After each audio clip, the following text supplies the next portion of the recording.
Welcome to part 5 of our rocket animation tutorial. Part 5, we are going to be animating the camera and getting a light source on the rocket here.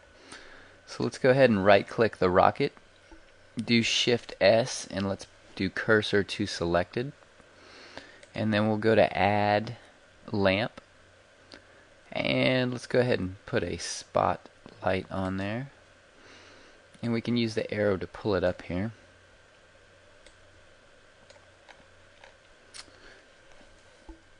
And to see what it looks like, let's hit 0 here.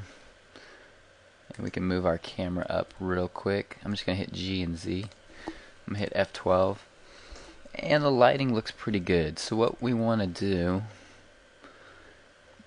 is right click on your light source, hold shift, and then right click on your rocket. So you'll have the light source selected as well as the rocket, and then do Control P.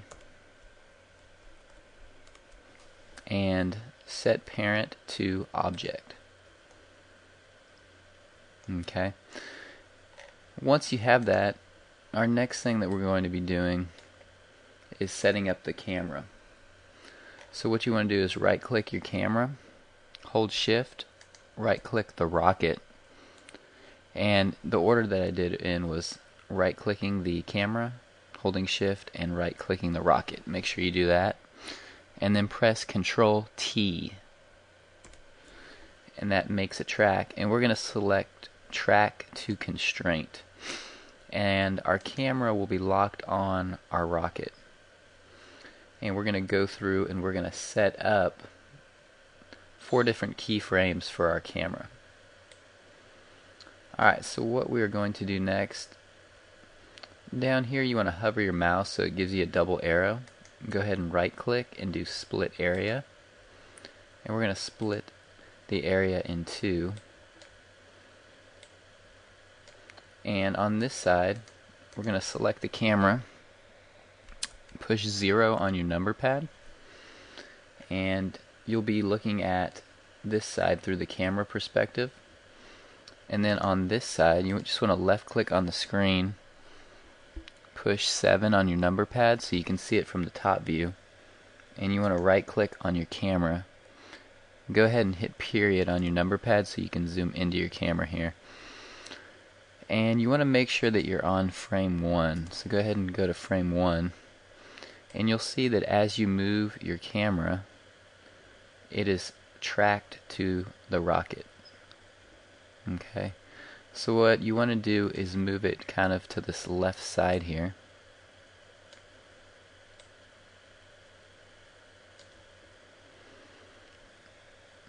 And if you notice when I move it over here, the camera view, the complete plane is not inside the camera. So if I hit F12 and render it, you'll see that we have this little gray area here. So when you make your keyframe, you want to make sure that the clouds, the plane is big enough to take up the whole camera view. Okay, so let's do something real quick. Go to the render button, and under dimensions you have render presets. Let's go ahead and click on TV PAL 43, and what that's going to do is create a wider view for our camera. And that's what we're going to use to render, so go ahead and change that. And what we'll also do is select the plane here, and we can hit S and Y, and we can make our plane a little bigger that way. And you want to make sure that you're on frame 1 if you aren't already there. And we can hit S and X and move it on the X as well. And I'm going to hit G and Z and just move it down a tad. There we go. Okay, so I can see now that the plane is completely covered. I have my camera about as far as it'll go to this one side. I could back it up just a little bit if I wanted to. There we go. So you want to hit F12. You want your render to look like that, where the clouds are completely covering or completely in the background, nothing but clouds. If it's not like that, if you have a little portion that's off, I will take off in your project. Alright, so once it's where you want it, you're going to push I.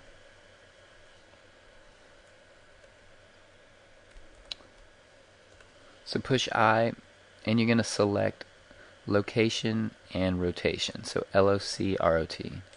And now we'll insert a keyframe here. And then next we're going to go to frame 100. And we're going to move the camera over to this right side over here.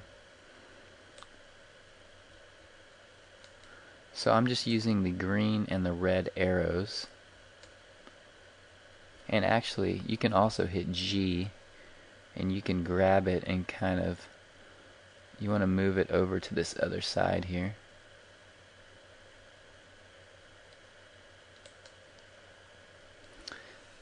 Once again, you want to hit F12.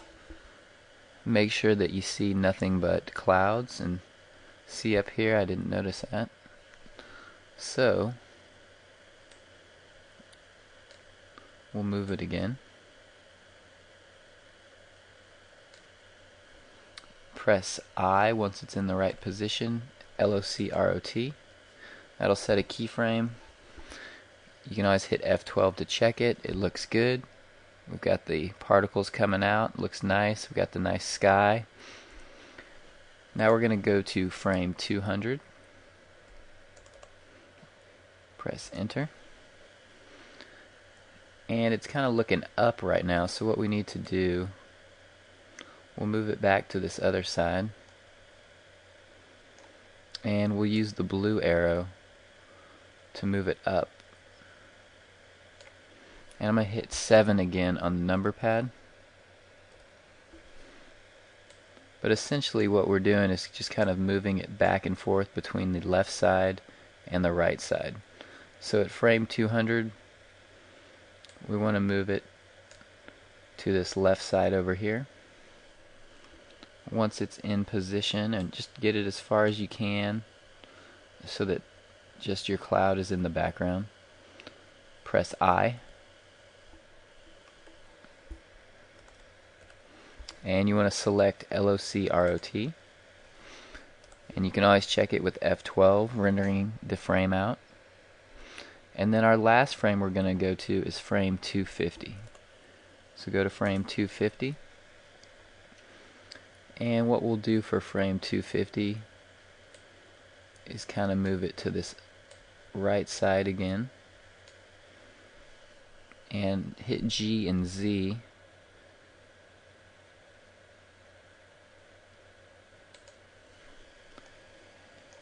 I'm going to move this down a little bit because I don't want, you know what, I'm going to select the plane here and just move it up a bit. There we go. And I'll hit 7 on the number pad to kind of look at it. And it's on this side here. And it's pretty close to where I want it. I may adjust it a little more to this side. There we go.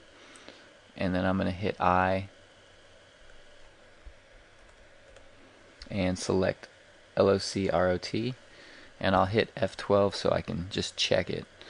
And it's nothing but clouds, so it looks good. So let's go back. Once you have those 4 keyframes in there, go back to frame 1 and you press Alt A and go ahead and watch your animation, and just make sure that on this side it has nothing but the plane in it. And you can go and scale your plane or adjust your plane so that the camera has nothing but the plane behind it, because those are your clouds, and it should look just like this one does. And you kind of want it to go from the left to the right, back to the left, and then back to the right with those 4 frames, and that'll be good. Once you have that done, go to File, Save, and you are done with Part 5, and then the only thing left to do is render it, and we'll do that in Part 6.